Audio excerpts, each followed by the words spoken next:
Synes du, at digital markedsføring kan være sindssygt svært at finde rundt i med alle mulige begreber, som man overhovedet ikke ved, hvad betyder, hvis ikke man har arbejdet med det i 1000 år? Så lad mig gennemgå nogle af de vigtigste for dig i dag. Måske du har hørt om SEO eller Search Engine Optimization. I korte træk så handler det om at bruge relevante søgeord, som gør, at du placerer dig højere i kvalificerede søgninger.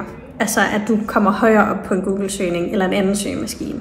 Det kan være, at du har hørt om, at man skal indsamle leads. Og hvad betyder leads så? Jamen altså, det er lidt en direkte oversat en ledetråd. Det egentlig betyder er, når en person eller en virksomhed eller en organisation har interageret og dermed bliver en mulig fremtidig kunde. Det kan fx være, hvis de har skrevet sig op til e-mail marketing, eller hvis de har downloadet et eller andet, eller hvis de har tilmeldt sig en prøveperiode, så bliver de altså en fremtidig potentiel kunde. Når du har digital markedsføring eller annoncering, så måler man det ofte i CPM eller CPC, og CPM står for, Cost per thousand impressions, altså hvor man måler, hvor mange der er blevet eksponeret for din annonce. Hvis du måler på CPC, så måler du på cost per click, altså hvor mange der har klikket på din annonce.